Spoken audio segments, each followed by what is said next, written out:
WHNT News 19 at 10 starts now. Thank you for joining us for WHNT News 19 at 10. I'm Joel Porter. Chelsea Brentzel is off this evening. The weather has been overall fairly quiet this weekend, but we're talking about heavy rain and the chance for thunderstorms returning on Monday. Meteorologist Christina Edwards joins us now. So, Christina, what is the timeline for that stormy weather? Joel, we're talking about Monday afternoon, mainly after 12 o'clock. And if I had to narrow it down into a window for you, between 3 p.m. and 9 p.m. Show you the hour-by-hour futurecast for our neck of the woods. That's coming up in 10 minutes with regards to Monday afternoon's threat. Thank you so much, Christina. This past week, Congress passed the National Defense Authorization Act. That's a spending plan which would include millions for the state of Alabama. Senator Doug Jones says it would repeal the military widows tax and provide paid parental leave for all federal workers and hundreds of millions of dollars in funding for Alabama defense projects. WHNT News 19's Madison Neal spoke with Jones about how the bill could impact North Alabama. The National Defense Authorization Act is securing $2 million for cybersecurity, over $100 million for hypersonic research and testing of paid parental leave for federal employees. The bill passed in the House of Representatives, and a final vote in the Senate will take place early next week, where it's expected to pass with broad bipartisan support. In the newsroom, Madison Neal, WHNT News 19. Firefighters in Tennessee tell us that a deadly apartment fire that happened earlier this week was accidental. Firefighters in Lawrenceburg say the fire happened on Tuesday evening at Pine Bluff Apartments. Inside, they found a woman who was severely burned. They tell us because of bad weather, they couldn't fly the woman, Sherrill Brown, to Nashville and took her by ambulance instead. Unfortunately, doctors couldn't save Brown, and she died from her injuries.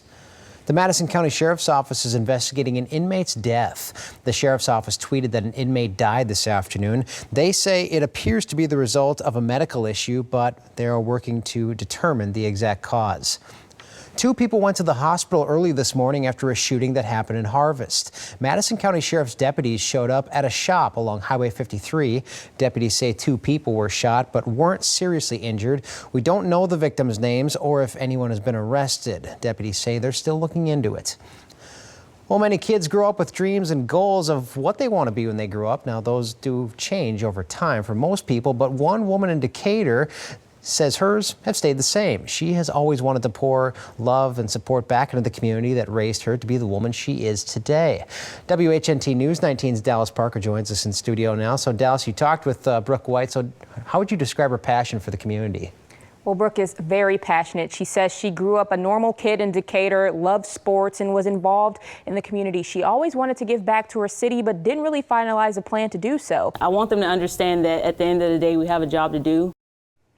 Now, White is a patrol officer, so she's out on the streets making a difference. If you see her in passing, don't be afraid to say hello or lend her a warm smile. I'm sure she'll be extremely grateful. Joel? Thank you so much, Dallas. Well, honoring a big day in Alabama history, we'll show you how state leaders were throwing a big party in Montgomery today, 200 years in the making. A second teenager was questioned in the stabbing death of a college student in New York City. And police say a 13-year-old is facing felony charges for that deadly attack. Here's Kenneth Craig. Tessa Majors lived in the neighborhood for just 3 months when she was attacked inside Harlem's Morningside Park. Kenneth Craig, CBS News, New York. Meanwhile, police in Beverly Hills say somebody vandalized a synagogue this morning. That happened at the Nyssa Synagogue. Police say several historic Jewish relics inside were damaged. Police released this security camera image of a person who they believe is responsible. Police are treating the case as a hate crime, but they say they found no anti-Semitic graffiti on the scene. No one was inside the synagogue when it happened. The same person may also be involved in other vandalism cases as well. One person is in the hospital after being shot at a mall in Georgia today. It happened at Cumberland Mall, northwest of Atlanta. Police say the shooting happened after an argument in the food court. They say the gunman then ran off. One police officer on a motorcycle who was responding to the call was also hurt when he was hit by a car. You're taking a live look at downtown Huntsville right now. Very lit up as the festive lights tonight, and fairly cool and cloudy overall. But should we be worried about some severe weather in the next few days? Meteorologist Christina Edwards will tell us what kind of threat that could pose.